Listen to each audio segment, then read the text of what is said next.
Baik, Assalamualaikum warahmatullahi wabarakatuh. Kami dari kelompok 3 ini akan mempresentasikan materi kami yang berjudul obat-obat terkait sistem kardiovaskular 2 dengan unsur mengampu Ibu Apoteker Merah Febriana Medicine.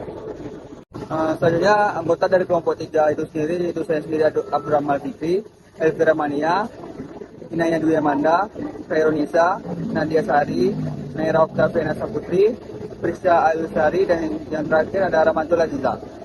Baik, materi yang pertama yaitu obat-obat sistem kardiovaskular. Obat kardiovaskular adalah merupakan obat yang memengaruhi atau memperbaiki sistem kardiovaskular, yaitu jantung dan pembuluh darah, secara langsung ataupun tidak langsung. Yang pertama, jantung dan pembuluh darah merupakan organ tubuh yang mengatur peredaran darah sehingga kebutuhan makanan dan sistem metabolisme jaringan dapat terangkut dengan baik. Kedua, jantung sebagai organ pemompa darah, sedangkan pembuluh darah sebagai penyalur darah ke jaringan. Yang ketiga, sistem kardiovaskular dikendalikan oleh sistem saraf otonom melalui nodus SA, nodus AV, berkasis, dan serabut putih. Yang keempat, pembuluh darah juga dipengaruhi sistem saraf otonom melalui saraf simpatis dan parasimpatis. Kelima, setiap gangguan dalam sistem tersebut akan mengakibatkan kelainan pada sistem kardiovaskular. Dan yang terakhir, obat kardiovaskular adalah obat yang digunakan untuk kelainan jantung dan pembuluh darah. Selanjutnya, penggolongan obat kardiovaskular. Yang pertama ada diuretik, kedua ada hipovolemik, yang ketiga koagulasi darah, yang keempat shock dan hipertensi, yang terakhir ada gangguan sirkulasi darah. Selanjutnya ada penggolongan diuretik. Untuk obat kardiovaskular yang pertama yaitu ada golongan diuretik. Diuretik ini menghasilkan peningkatan aliran urin atau diuresis dengan menghambat reabsorpsi natrium dan air dari tubulus ginjal. Reabsorpsi natrium dan air banyak terjadi di sepanjang segmen-segmen tubulus ginjal atau ansa-handle. Diuretik ini dapat mempengaruhi satu atau lebih segmen tubulus ginjal. Dapat dilihat pada gambar mekanisme kerja obat dari golongan diuretik ini. Yang pertama itu ada obatnya, yaitu ada acetazolamid. Mekanisme kerja acetazolamid ini karboniknya anhidras inhibitor, menghambat reabsorpsi HCO2. Efek diuretiknya ini lemah. Untuk butamid dan furosemid itu lob diuretik, menghambat kerja KO transporter Na+, K+, atau 2Cl-min, retensi Na+, Cl, dan air di tubulus. Diuretik yang merupakan diuretik yang paling efektif, namun boros atau menyebabkan hipokalami. Terus obat yang selanjutnya yaitu ada thiazides. Thiazides ini menghambat reabsorpsi Na+, Cl-min, terus retensi air di tubulus. Thiazides ini diuretik yang paling sering digunakan untuk terapi HT. Selanjutnya yaitu ada spironolakton, amilorid, triamteren. Kalau spirolakton ini antagonis aldosteron, terus dia menghambat reabsorpsi Na+, dan menghambat sekresi K+. Terus amiloid dan tiamteren itu blok channel Na+. Golongan ini mencegah kehilangan K+ atau diuretik hemat K+. Selanjutnya ada penggolongan diuretik. Diuretik ini digolongkan dari beberapa, yaitu ada yang pertama ada inhibitor karbonik anhidras, yang kedua ada diuretik kuat, yang ketiga ada devirathiazid, yang keempat ada hemat kalium, dan yang kelima ada diuretik osmotik. Baik, saya akan menjelaskan tentang inhibitor karbonik anhidrasa. Karbonik anhidrasa adalah enzim yang mengkatalis reaksi CO2 ditambah H2O menjadi H2CO3. Enzim ini terdapat dalam sel korteks, renalis, pankreas, mukosa lambung, mata, eritrosit, dan SSP, tetapi tidak terdapat dalam plasma.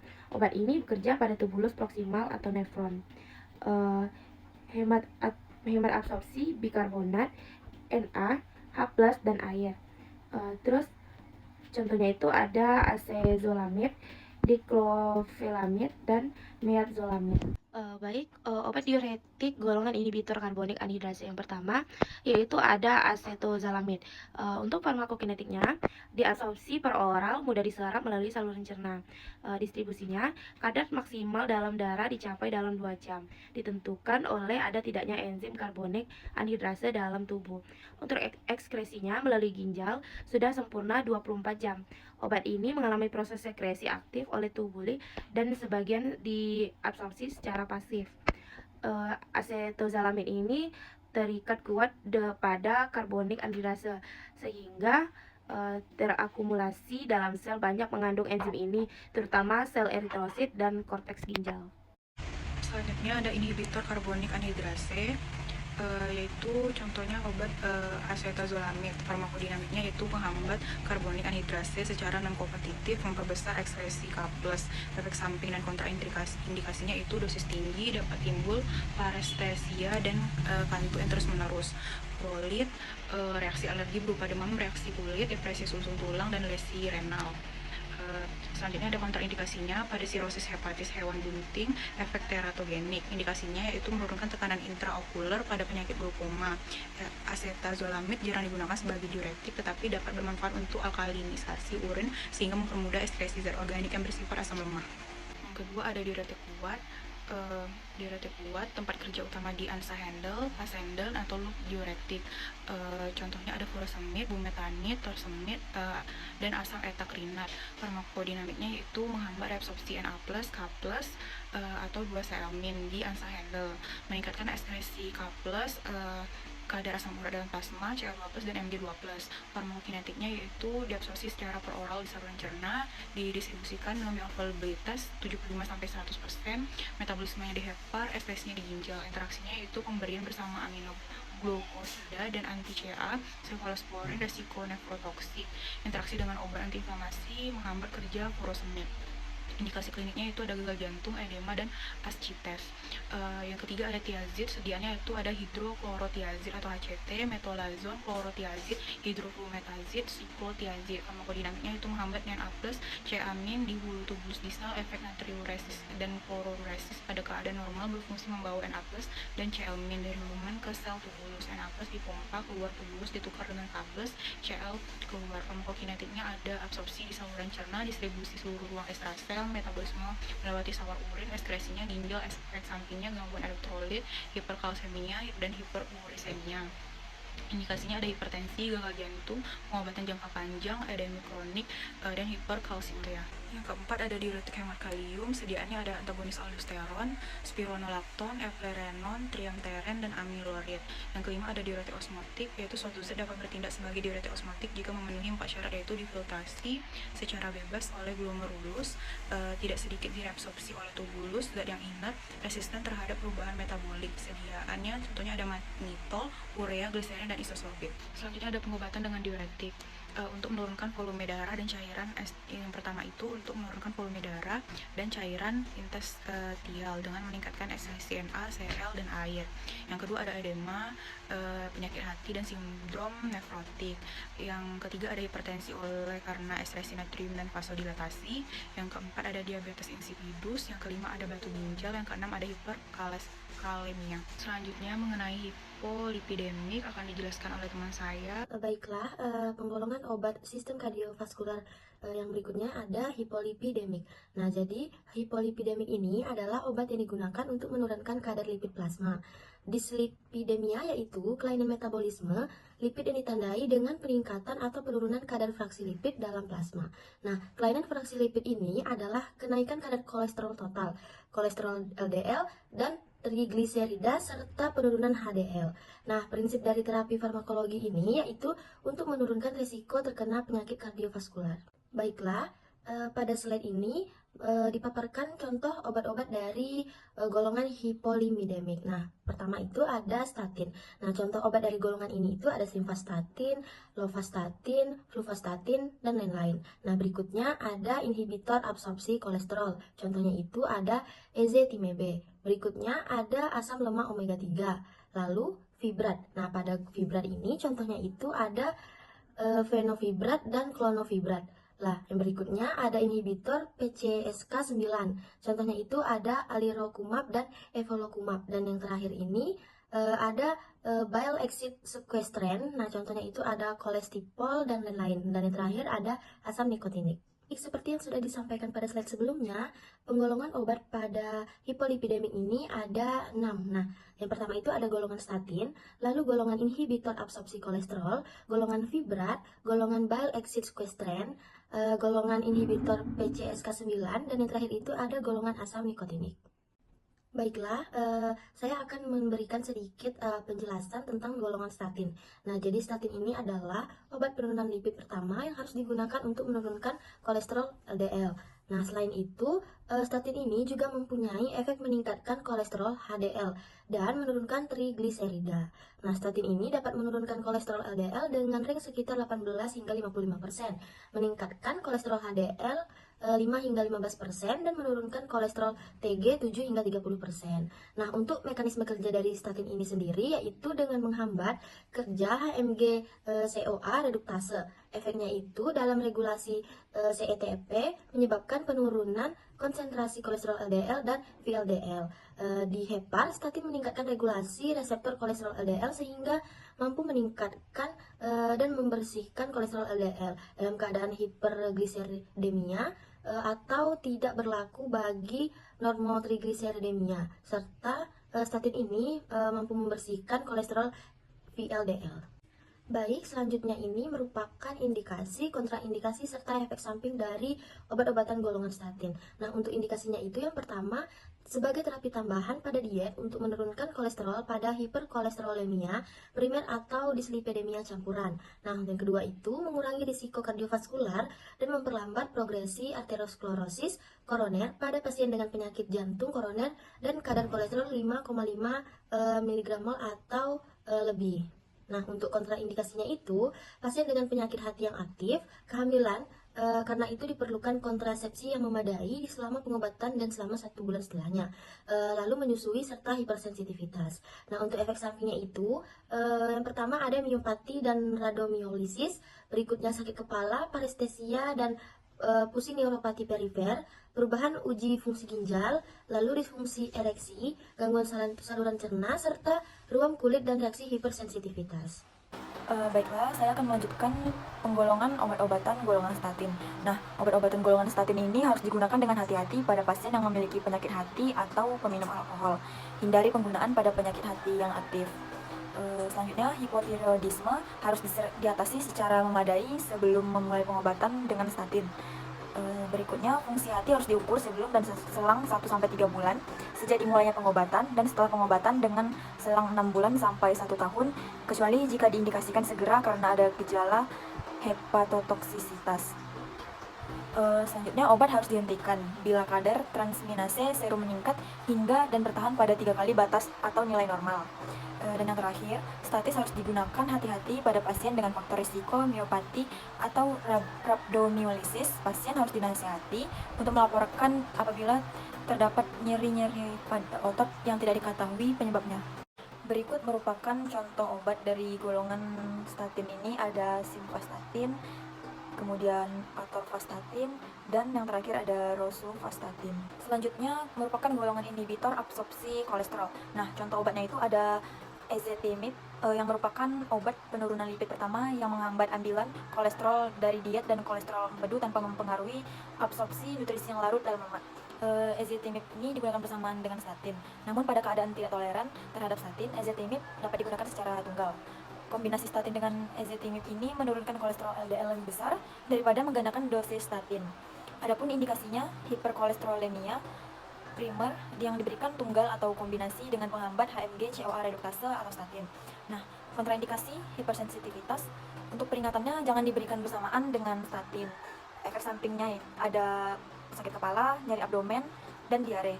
Apabila ezetimibe ini dikombinasikan dengan statin tadi, maka efek sampingnya merupakan sakit kepala, lemas, sakit perut, konstipasi, diare, kembung, dan mual. Nah, untuk dosis yang dapat digunakan itu 10 mg sehari sekali, yang digunakan secara tunggal atau kombinasi. Adapun golongan fibrat, fibrat bekerja terutama untuk menurunkan kadar trigliserida serum.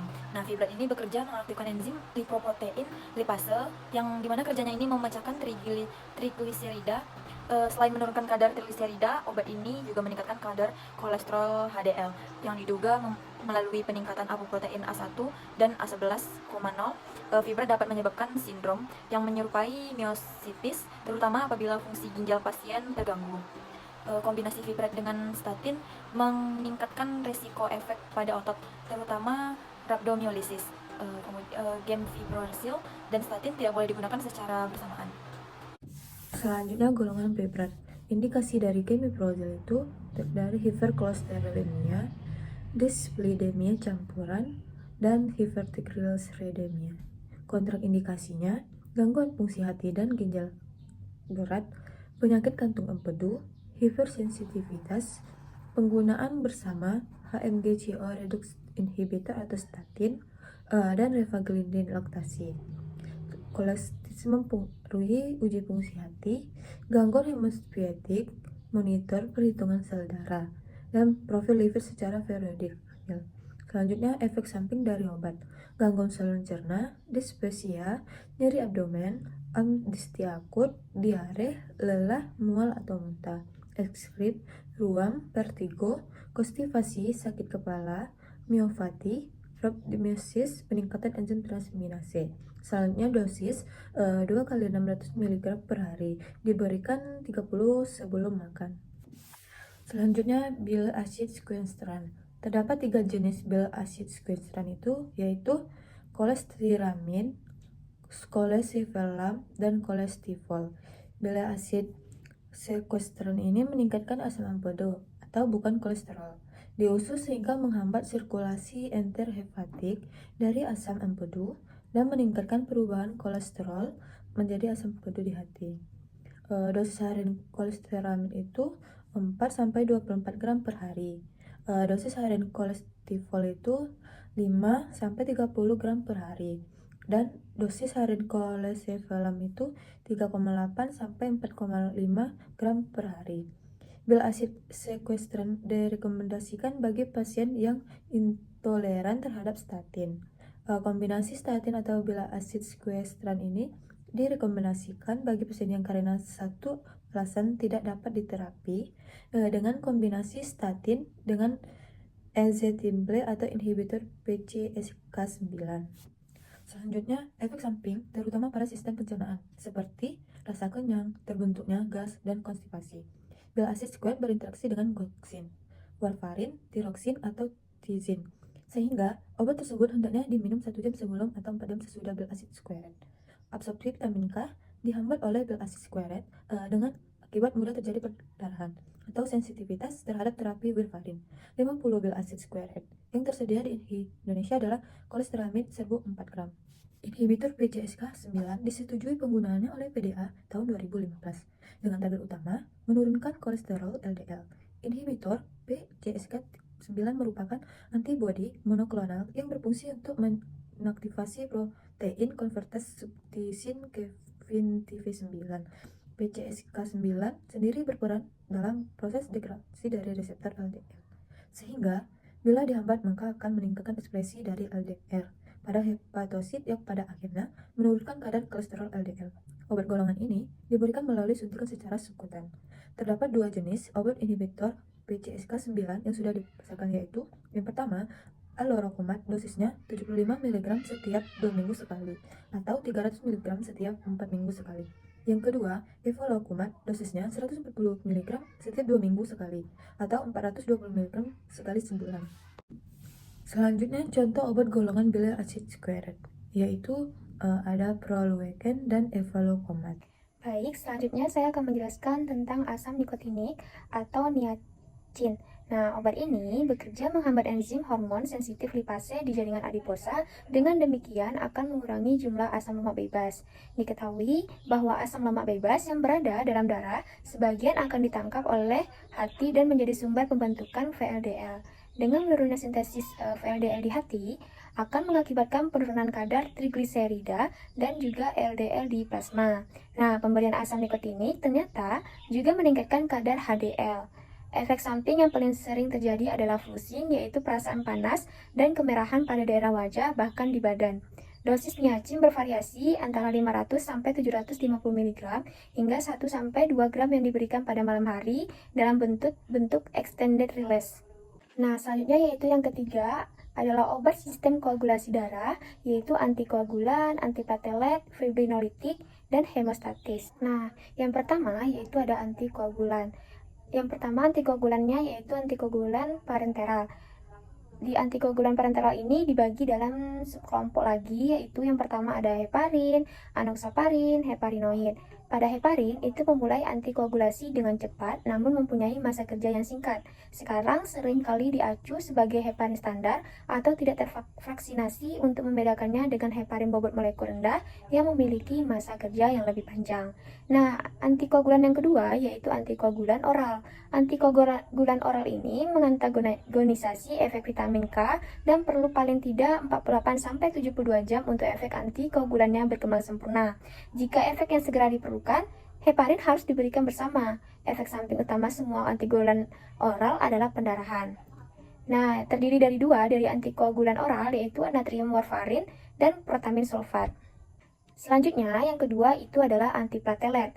Antiplatelet atau antitrombosit bekerja dengan cara mengurangi agregasi platelet sehingga dapat menghambat pembentukan trombus pada sirkulasi arteri, di mana trombosit ini terbentuk melalui agregasi platelet dan antikoagulan menunjukkan efek yang kecil. Contoh obatnya yaitu ada dua, yang pertama ada acetosa dan dipiridamov. Nah, yang ketiga itu ada fibrinolitik. Nah, pada fibrinolitik ini bekerja sebagai trombolitik dengan cara mengaktifkan plasminogen untuk membentuk plasmin, yang lebih lanjut mendegradasi fibrin dan dengan demikian memecah trombus. Termasuk dalam golongan obat ini yaitu ada 4. Yang pertama ada streptokinase, urokinase, alteplase, anistreptase. Nah, selanjutnya itu yang keempat. Yang keempat adalah hemostatik. Hemostatik dan antifibrinolitik defisiensinya faktor pembekuan darah dapat menyebabkan pendarahan. Pendarahan spontan timbul apabila aktivitas faktor pembentukan kurang dari 5% normal. Nah, faktor fraksi yang pertama yaitu ada fraksi faktor 8 yaitu kering, fraksi faktor 9 kering, aprotinin, asam tranexamat. Obat untuk shock dan hipotensi shock. Yang pertama itu ada obat untuk shock dan hipotensi shock, yaitu obat untuk shock dan hipotensi shock merupakan sindrom kardiovaskular akut yang rumit, terutama terkait dengan ketidakcukupan pasok dan konsumsi oksigen pada organ-organ yang penting bagi kehidupan vital, yang pada umumnya disebabkan oleh peristiwa hipotensi. Tujuan terapi shock adalah menjamin aliran darah yang cukup untuk pasok oksigen yang memadai ke organ-organ vital. Contohnya itu dopamin, hidroklorida, dobutamin, isoprenalina hidroklorida, norepinefrin, bitatrat, dan epinefrin. Baiklah, di sini saya akan menyampaikan tentang obat gangguan sirkulasi darah. Yang pertama itu ada vasodilator perifer. Terjadi akibat kurangnya pasokan darah arteri di perifer dapat disebabkan oleh angioneuropati atau kegagalan pengaturan sirkulasi akibat tidak sempurnanya pembuluh kecil bereaksi terhadap rangsangan, atau angioorganopati, yaitu meliputi penyakit penyumbatan arteri yitis, penyumbatan arteri karena emboli. Penyebab penyakit penyumbatan arteri terutama aterosklerosis dan thromboangitis obliteras disebabkan oleh turunan asam nikotinat, pentoksifilin, sinarisin, isoxsuprin, santinol-nikotinat, nisegolin, dan besiklan flunarisin. Kemudian ada vasodilator sebera. Obat-obat ini golongan ini dinyatakan memperbaiki fungsi mental. Beberapa telah dilaporkan memperbaiki kinerja uji psikologis, tetapi obat tersebut secara klinis belum terbukti bermanfaat untuk demensia atau pikun. Contohnya itu untuk vasodilator sebera ini yaitu J-O-dergocrin mexilat. Nah, selanjutnya yaitu obat gangguan darah vena. Pembuluh vena yang sering terjadi adalah gejala perikosis atau dilatasi pembuluh vena permukaan kaki dan akibat yang menyertainya, contohnya itu edema lokal, idurasi, atrofi, pigmentasi hebat, sianosis kulit, borok kaki, dan tromboflebitis yang timbul akibat pengaruh mekanik dan hormonal pada jaringan ikat lemah. Yang pertama itu adalah senyawa tonik vena, contohnya dihidroergotamin, glikosida triterpen. Kemudian ada senyawa sklerosan, contohnya itu garam natrium asam lemak dari minyak ikan.